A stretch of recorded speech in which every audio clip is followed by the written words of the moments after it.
à tous et merci de nous avoir invités à prendre la parole pour cette journée de la filière. Donc, je suis Nadège Ralu-Planchet, je suis la présidente d'Hypophosphatasie Europe. Donc, l'hypophosphatasie est une maladie osseuse et dentaire très rare que j'ai connue il y a maintenant 6 ans parce que mon fils en est atteint dans sa forme sévère.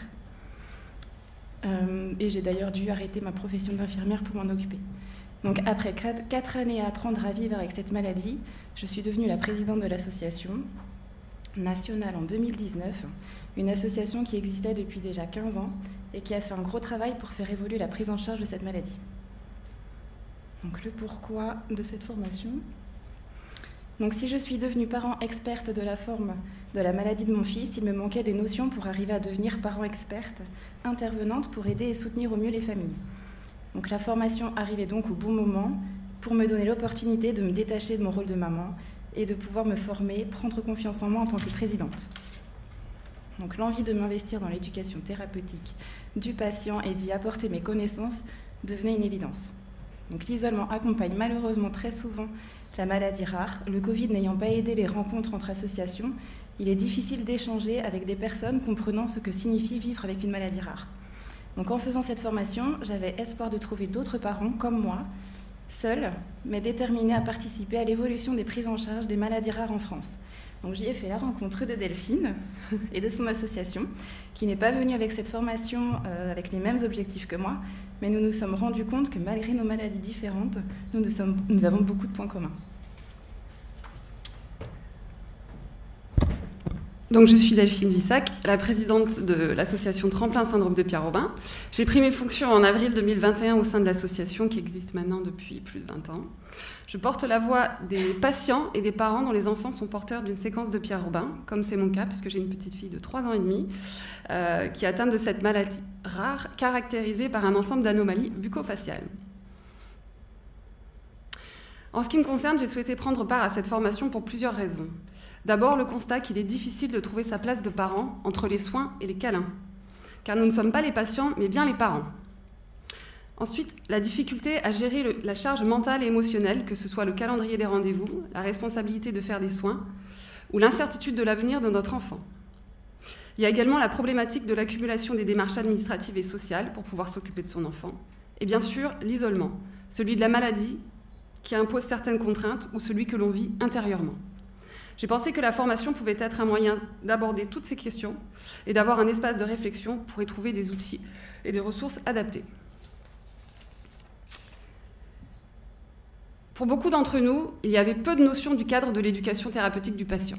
La formation a permis de prendre connaissance des fondamentaux des programmes de TP. Nous savons à quel point le réseau d'entraide entre parents est essentiel et nous avons pu acquérir ou renforcer des compétences dans le soutien et l'entraide. Je parlais tout à l'heure de l'univers médico-social. La formation a permis de faire le point sur les demandes de droits et les aides mobilisables. Un autre thème important abordé a été la communication, qu'elle soit au sein de la famille sur la maladie de l'enfant, mais également auprès des professionnels de santé. Et enfin, la place du parent dans la transition ado-adulte dans le parcours de soins.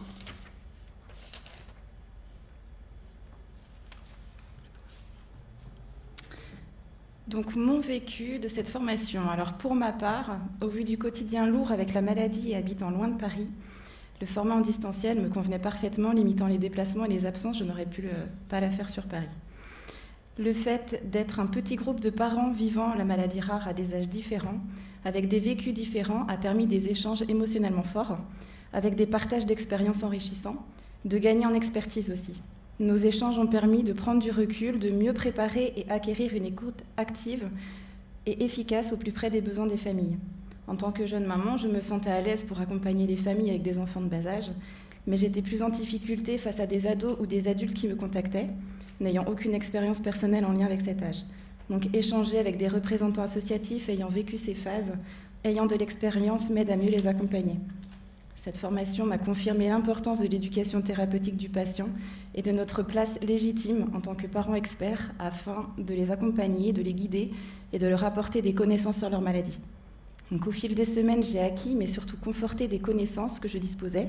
Cette formation m'a permis de légitimer mon rôle de présidente et asseoir ma place auprès d'une équipe pluridisciplinaire. Ma vie de parent d'enfants malades est la plus belle formation.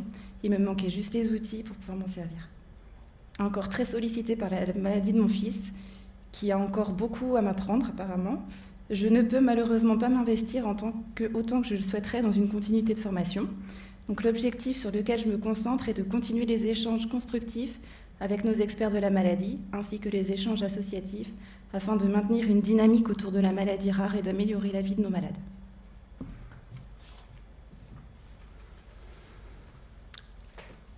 En ce qui me concerne, la formation a complètement répondu à mes attentes, et même plus, je dirais. Ce que je retiens de ce temps de formation, c'est d'abord la certitude que les parents experts, intervenants, ont toute leur place dans une équipe pluridisciplinaire, que le dialogue et le partenariat avec les équipes médicales sont essentiels pour aider les parents à trouver leur place, que la valorisation du parent expert est primordiale pour avoir une réflexion collégiale et cohérente avec les équipes soignantes, permettant de mieux comprendre le quotidien et le vécu des familles. Que l'enjeu de l'éducation thérapeutique à destination des parents est double, puisqu'il concerne à la fois l'acquisition des compétences des parents, mais également celle de l'enfant qui devra à terme être lui-même acteur de son parcours de soins. Et enfin, que les discussions et les réflexions des parents experts en interfilière permettent un travail collectif de partage de connaissances non négligeable. Voilà, nous serions ravis de poursuivre cette discussion avec les soignants et avec les 2 promotions 2022. Merci pour votre écoute.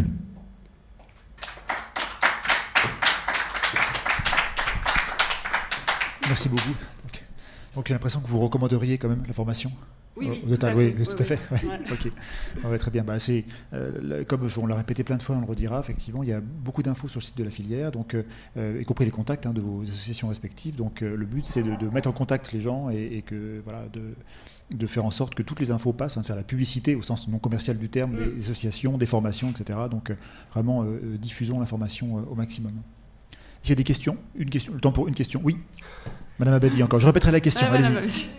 Évidemment. Juste un commentaire, c'est-à-dire que c'est de la formation pour les parents, mais ça nous forme nous. Parce que quand on a des dames comme ça qui vous aiguillonnent, c'est du poil à gratter formidable. Et donc, c'est très important parce qu'on a beaucoup de choses à faire. Et quand il y a des enfants et des familles, et des émotions vécues comme ça derrière, c'est un moteur. Merci, mesdames. Merci. Alors, c'est pas une question, mais une remarque, effectivement. Disons que cette formation transforme les parents en poil à gratter. Non, c'est ça. Non, disons que... Non. Blague à part, c'est qu'effectivement, ça permet de aussi, quelque part, changer le cadre d'échange qu'on peut avoir avec les parents, puisque vous êtes plus formés, plus... Alors, je ne vais pas dire plus rigoureux, c'est pas le terme du tout, mais disons que l'échange est beaucoup plus constructif, effectivement. Et donc pour tout le monde. Voilà. Et ça nous apprend, nous aussi, soignants, beaucoup de choses, effectivement, sur le retour et sur la manière dont on peut s'exprimer avec les parents, les enfants, etc. Donc merci beaucoup, encore une fois. Merci à vous.